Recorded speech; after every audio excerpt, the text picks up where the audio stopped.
일단 보시는 대로 컨셉은 지금 있는 시계를 굉장히 투박하지만은 심플하고 담백하게 있는 그대로만 보여주고 최대한 이제 기교라든지 여러 가지 뭐 테크닉을 좀 자제하고 순수한 그 모습 자체를 표현하려고 노력을 했어요. 그리고 손목 시계를 표현할 때는 크게 두 가지 방법이 있는데, 이 유리를, 반사광을 줘가지고 유리를 표현할 건지, 아니면은 그냥 유리가 없는 것처럼 투명하게 표현할 건지 있는데, 지금 이 제품 같은 경우에는 유리가 살짝 방구형으로 볼록하게 이렇게 튀어나온 유리거든요. 그렇기 때문에 이런 시계를 이제 한 장으로 완전히 표현하기 위해서는 시계에다 반사광을 줘야 되겠죠. 그리고 이 시계의 특징상, 제가 이래 봤을 때는 살짝 반달 무늬 같은 이런 반달형의 이제 그 리플렉션을 주기 위해 가지고 이제 노력을 했고, 그게 이제 메인 조명이자 키 라이트가 될 거예요. 그렇게 해가지고 이런 식으로 이제 표현을 했고, 백그라운드 같은 경우에는 이 두 가지 버전을 만들었는데, 어차피 그 작업하면서 나오기 때문에 하나는 완전히 이제 블랙 버전이고, 또 다른 하나는 제가 그 뒤에다가 마치 이렇게 그 뒤에 불빛이 멀리 있는 것처럼 복해가 쫙 일어나게 이런 식으로 표현을 했어요.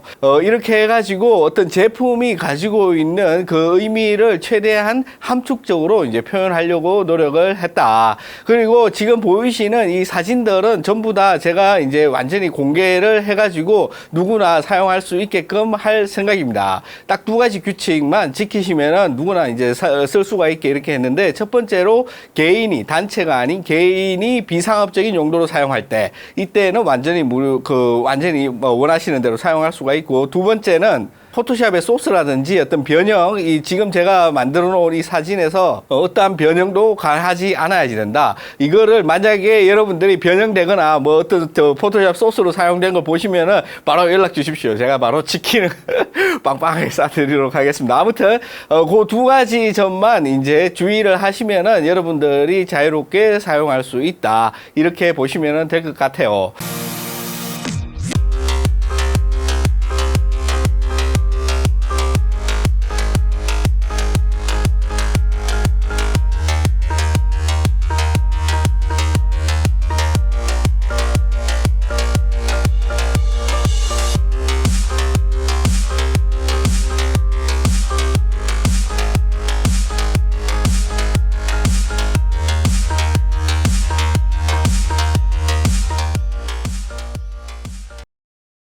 안녕하세요. 스트로비스트 코리아의 권학봉입니다.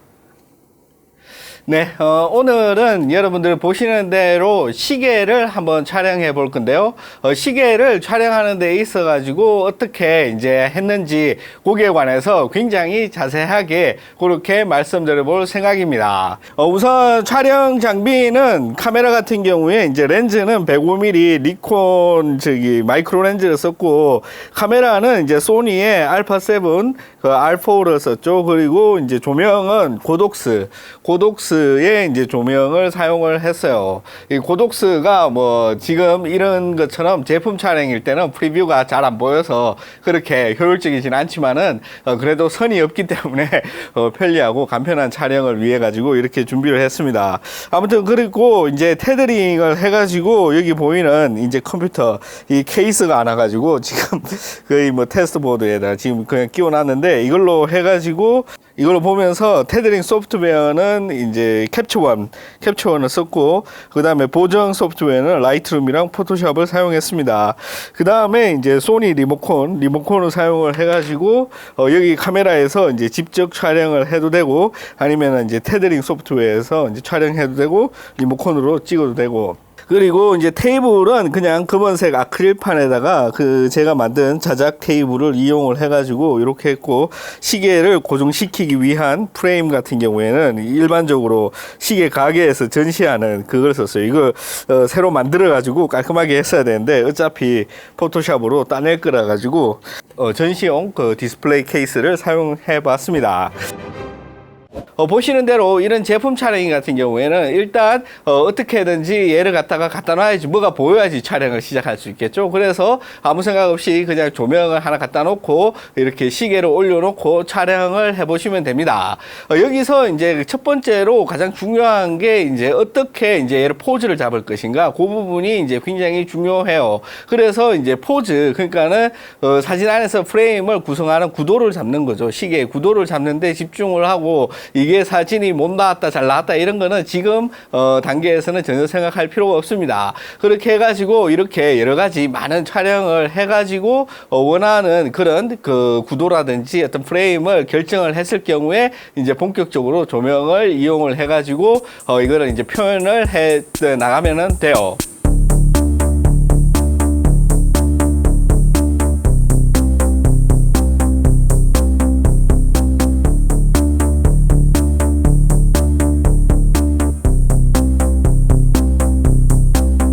그래서 이렇게 표현을 할 때 살짝 방구형이지만은 보통 이 제품 사이즈의 2~3배 정도 되는 그런 조명의 크기면은 충분히 커버가 가능하거든요. 그래가지고 처음에 이제 제가 이렇게 작은 그 디퓨저 종이를 붙여가지고 프레임을 만들어서 여러분 보시는 대로 이것저것 해봤는데 이 방구형이 이제 이 그 반사시키는 이 각도가 생각보다 엄청 크더라고요.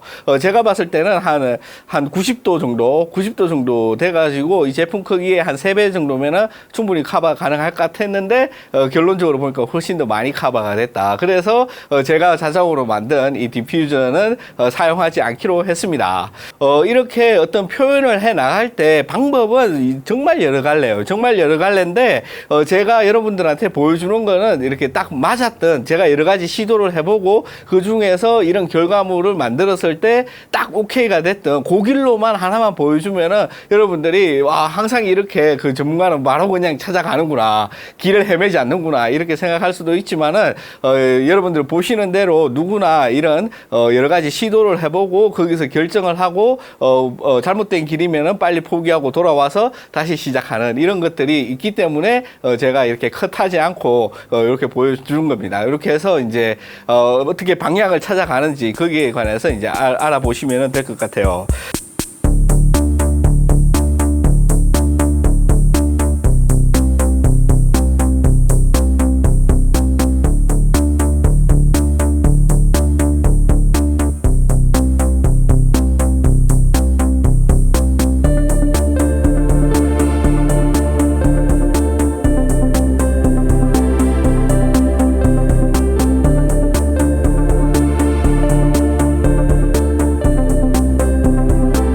그리고 나서 이제 기다란 직사각형 소프트박스를 이용을 해가지고, 이 제품을 이제 촬영을 해 봤어요. 이렇게 이제 이 소프트박스 같은 경우 길이가 이제 120cm가 되기 때문에 굉장히 길죠. 그래서 이 시계의 둥근 면이 반사하는 그 대부분의 영역을 다 커버를 해가지고 여러분들이 보시는 대로 이렇게 깨끗한 그 반사광을 시계 유리에 표현을 할 수가 있었습니다. 그 다음에 이제 이 시계 표면의 반사광의 위치와 모양을 결정을 하는 거죠. 여러분들이 이제 제 책을 읽어보신 분들은 다들 아시겠지만은 이런 집적 반사를 일으키는 물질의 반사광의 모양이나 모든 것들은 이 조명을 그대로 반사시킨다고 보시면 돼요. 만약에 이 방구형 유리가 완전히 그 거울이라면은 확실하게 이거 그 얘를 갖다가 반사시키는 줄 아시겠지만은 이게 그렇게 거울처럼 완벽한 반사가 아니기 때문에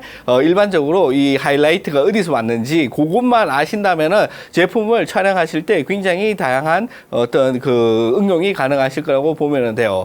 그렇게 해가지고 이제 메인 조명의 위치와 이제 반사광의 모양을 따라 가지고 결정을 했고, 여기서 이제 또 하나 제가 이제 표현하려고 노력했던 게 시계 바닥 표면이 이게 그냥 하얀색이 아니에요. 그냥 일반적으로 보면은 얼핏 보면 그냥 하얀색인 것 같은데 아래 보시면은 보면은 자개 같은 이런 무늬가 들어있거든요.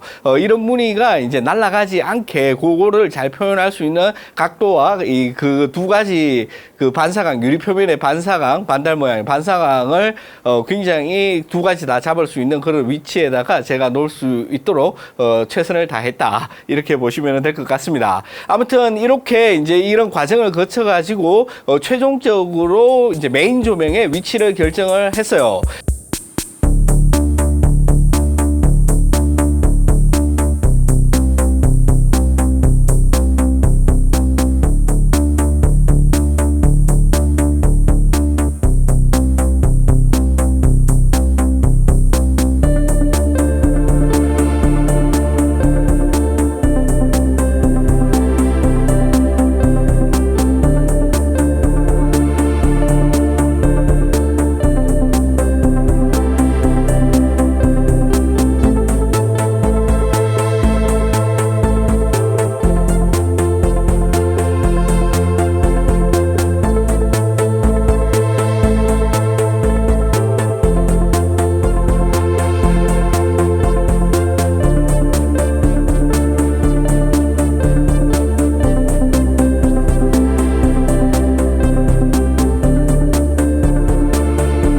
그 다음에는 이제 반대쪽, 여러분 보시는 이 반대쪽이 너무 어둡죠.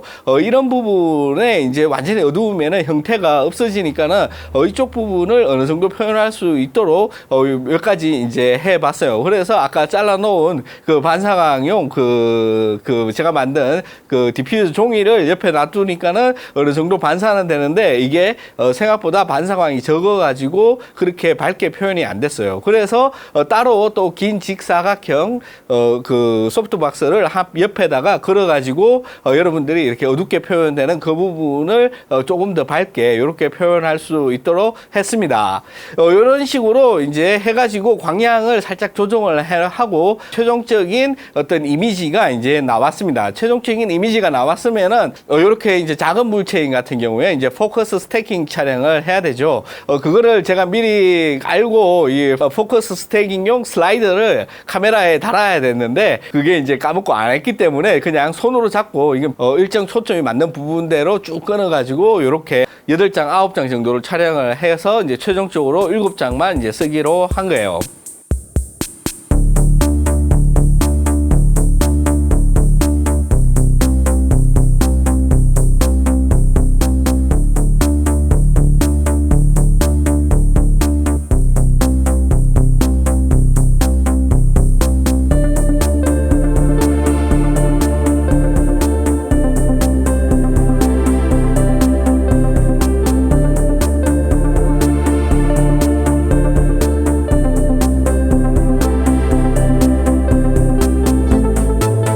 네, 이렇게 이제 해가지고 포커스 스태깅 작업까지 다 마무리가 되면은 이제 본격적인 후반 작업을 해야 되겠죠. 아까 처음에도 말씀드렸듯이 시계의 이제 줄이라든지 뒷면은 그냥 어두움으로 날려버릴 거기 때문에 시계 자체를 그 표현만 해주면 돼서 이제 뒷부분은 신경 쓰지 마시고 일단 가장 먼저 이제 라이트룸으로 가져와 가지고 기본적인 보정을 조금 해줍니다. 기본적인 보정만 해주면 되고 컬러 밸런스나 이런 것만 맞춰주면 되는 거예요. 그렇게 한 다음에 요거를 이제 포토샵으로 다 넘겨가지고 이제 포커스 스태깅 작업을 해주는 거죠. 포커스 스태깅 작업이 이게 웬만하면은 잘 되지만은 완벽하지는 않기 때문에 일단 한번 해주는 게 중요해요. 그게 나중에 수정을 할 때도 훨씬 더 이렇게 한번 해주는 게 편리하고 나중에 결과물도 좋기 때문에 일단은 이렇게 자동 기능을 이용을 해가지고 포커스 스태깅을 해주는 겁니다.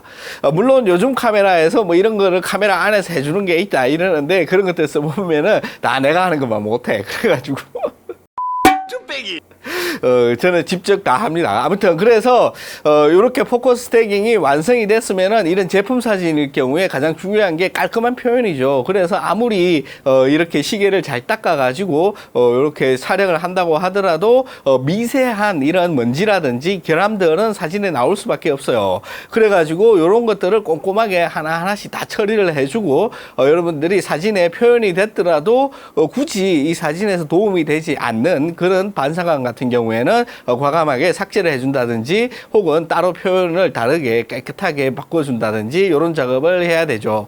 그래서 이런 것들을 봤을 때 언제 다 이런 거 다 지우나 이러는데 실제로 해보면은 이런 노가다성 작업 막 지우고 이러는 거는 이제 크게 시간이 많이 안 걸려요. 그래서 여러분들이 생각보다 훨씬 더 쉽고 빠르게 할 수가 있습니다. 그렇게 해서 이렇게 모든 표면이라든지 어떤 이런 결함을 보정해주는 작업이 다 끝났을 경우에는 펜툴로 요거들을 잘 따줍니다. 왜 펜툴을 사용하느냐? 이러면 펜툴이 가장 정확하고 요게 이제 가장 편리해서 그래요. 보시는 대로 이렇게 이제 펜툴로 전체적으로 다 딴 다음에 필요 없는 부분을 이제 삭제를 해주고 그 다음에 이제 그 시계줄 같은 경우 뒤로 이제 묻어버려야 될 부분이 있죠. 그런 부분들을 위해 가지고 이제 뒤로 묶기 위해서 한 번 더 이제 펜툴 작업을 거친 다음에 필요 없는 부분을 어두움으로 자연스럽게 이렇게 처리해 주면 됩니다. 그 다음에 이제 제가 필요한 소스가 여기 뒤에 있는 이제 빛의 복회죠. 그래서 이제 제가 사용한 게 이런 USB 그 LED 조명인데 이게 무지하게 싸요. 이게 1,000원 정도 하는데 이게 이제 색온도가 너무 높아 가지고 조금 이렇게 파란색 빛이 나와 가지고 좀 에라였지만은 뭐 아무튼 색은 아무런 상관이 없으니까는 요걸 이용을 해가지고 배경으로 사용할 소스를 쭉 촬영해 줍니다. 이런 식으로 이제 소스를 여러 가지 어떻게 사용할지 모르니까는 여러 가지 소스를 이제 쭉 촬영해 주고 이 소스를 이용을 해가지고 이제 포토샵에서 원하는 대로 갖다 붙이면 되겠죠. 그래서 이제 가지고 온 이런 소스들을 이용을 해가지고 포토샵으로 이제 하나씩 원하는 대로 불러와가지고 색 조정이라든지 위치라든지 이런 것들을 맞춰가지고 뒤에다가 이렇게 붙여 넣어 줍니다. 전체적으로 이런 식으로 작업을 다 하면은 마지막으로 이제 라이트룸으로 다시 가지고 와가지고 이렇게 마지막 색 보정을 거치면은 여러분들이 보시는 이런 결과물이 완성이 되었습니다. 네, 어떻게 이렇게 이 사진 조명을 이용을 해가지고 그 손목시계 이런 작은 손목시계를 표현하는 어떤 방법 거기에서 이런 제품 사진임에도 불구하고 어떤 의미라든지 뒤에 있는 것들 담아내야지 되는 거에 바로 사진이라고 생각을 해요. 그렇기 때문에 여러분들이 어떤 제품을 접했을 때 그 제품이 가지고 있는 특장점이라든지 그런 의미 이런 것들을 적극적으로 그 제품 사진 한 장 안으로 그렇게 사용할 수 있도록 그렇게 고민을 하고 아이디어를 내시는 게 제품 사진에서는 가장 중요할 것 같습니다. 물론 제가 만든 게 이게 원탑으로 잘했다 이런 건 아니고 검색을 해보니까는 이 시계에 제대로 된 제품 사진이 하나도 없더라고요. 그래가지고 이번에 작업을 하게 됐고 이런 어떤 작업을 통해 가지고 여러분들도 어떻게 이런 사진 작업을 하는지 어떤 대략적인 감을 알아가셨으면은 좋지 않을까 해가지고 이렇게 만들게 되었습니다. 그러면은 이렇게 시청해주신 모든 분들께 진심으로 감사드리고요. 다음 시간에는 더욱 즐겁고 재미있는 내용으로 찾아뵙도록 하겠습니다. 그러면은 시청해주신 여러분들께 감사드립니다. 고맙습니다.